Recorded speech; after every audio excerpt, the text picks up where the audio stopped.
Hi guys, it's a big breaking news today lang. Nag-announce na ang Canada about sa spousal open work permit new eligibility rules effective January 21st, 2025. Pero bago po natin pag-usapan ang topic na iyan, disclaimer lamang po, I am not an immigration consultant. Yung mga sinishare ko po dito ay base lamang sa aking personal experience and own research. Ako nga po pala si Irene in Aquila and Irene Vlogs. Welcome back again to our channel. Kung kayo po ay bago sa aming channel, please don't forget to like, share and subscribe at i-share nyo na rin sa mga friends nyo, lalo na yung mga nangangarap na makarating dito sa Canada para naman po magkaroon sila ng konting idea kung ano nga ba ang buhay dito sa Canada.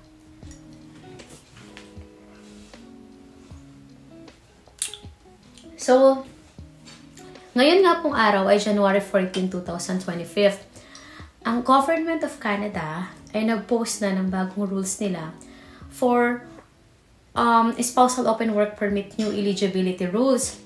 At na-upload ko kahapon ang video na ito kung ano ang naintindihan ko sa magiging bagong rules nila. If di nyo pa po napanood, you can visit anytime in our channel. Pero pag-uusapan din natin kung ano yung proposed changes. If yun pa din po ba at walang nagbago. Ang announcement na ito ay malaking impact sa mga foreign workers at mga international students. Kaya naman, umpisahan natin sa mga foreign workers na na-mention ko na kahapon at di natin alam kung kailan nga nila i-implement. But today, it was an official announcement na nirelease nila ang effectivity date nga po ay sa January 21st na agad. So, 1 week na lang from now. So, kung sa tingin mo ay maapektuhan ka sa pagbabagong ito, may 1 linggo na lang para mag-submit ng spousal open work permit kung ikaw ay pasok pa sa current criteria.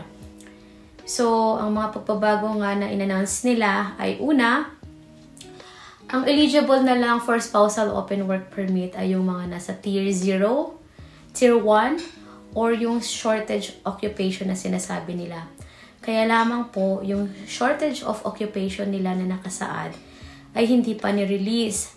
Dahil baka marahil sa January 21st pa daw po ito ilalabas kasabay ng effective date ng announcement.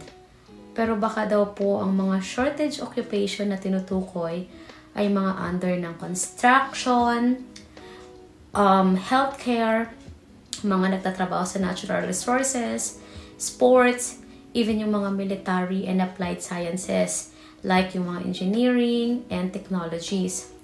Sa madaling sabi po, sa aking pagkakaintindi sa in-announce nila, kapag ang NOC mo ay nagpo-fall sa Tier 0, Tier 1, so kayo ay eligible pa na mag-apply ng SOWP.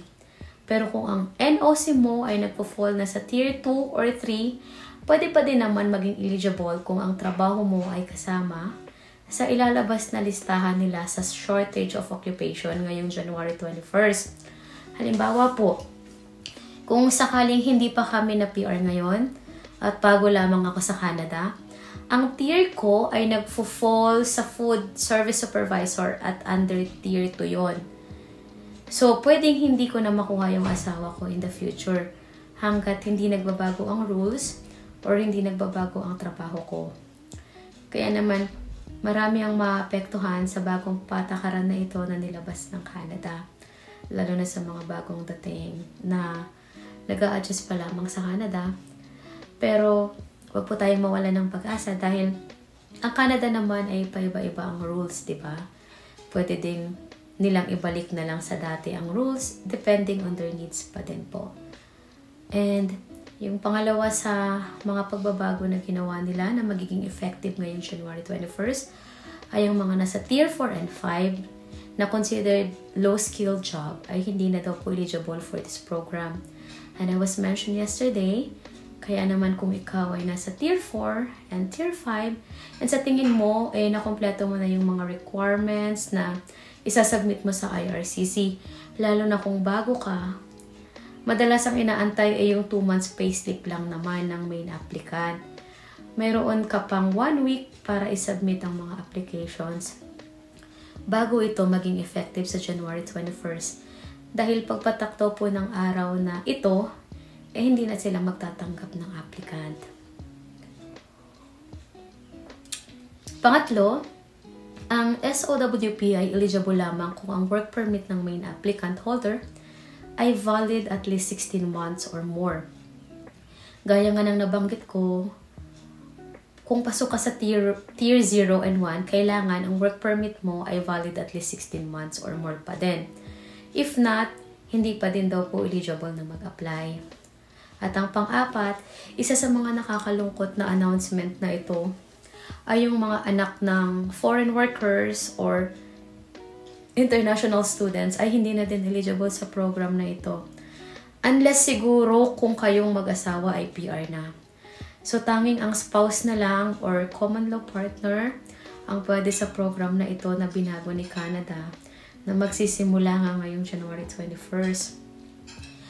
Alam niyo mga kabayan, karamihan sa mga Pilipino or kabayan natin, kahit may maayos na buhay na sa Pilipinas or may magagandang trabaho sa ibang bansa, pinili nilang magsimula ulit sa scratch pagdating dito sa Canada sa kagustuhan na makasama ang pamilya at sa pangarap nila na makapiling yung mga anak or asawa. Bukod pa doon sa iba pang magagandang benefit na ino-offer ng Canada para sa pamilya. So, isa yun sa mga purpose kung bakit sila pumupunta dito. Pero, ika nga nila, huwag pa din tayong mawala ng pag-asa dahil maaari pa ding magbago ang rules na ginagawa ngayon ng Canada, lalo na sa pagbabawas ng mga temporary resident workers man or students. Ang panglimang announcement nila guys ay yung mga approved SOWP or existing ay hindi naman maaapektuhan sa pagbabago na ito. Valid pa din daw yon based sa kung ano ang nakasaad sa validity sa work permit nyo. Hindi naman daw po yun makakansela. Pwede pa din na magtrabaho until the end of the period.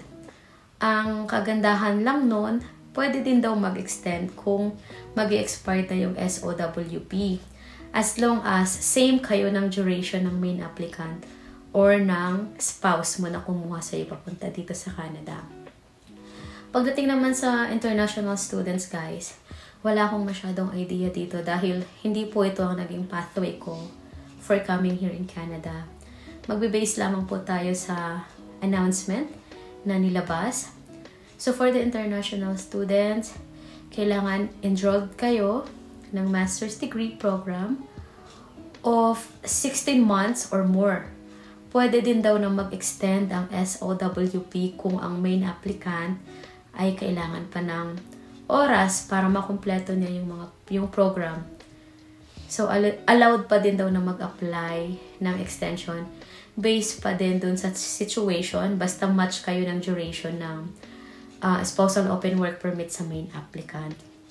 So, yan lang po muna ang latest update sa spousal open work permit. Hindi man siya magandang balita para sa lahat, pero sana may natutunan po kayo. Thank you so much for watching, guys. This is Irene again in Irene and Aquila Vlogs. Till on our next one. And don't forget to share, like, and subscribe. Bye!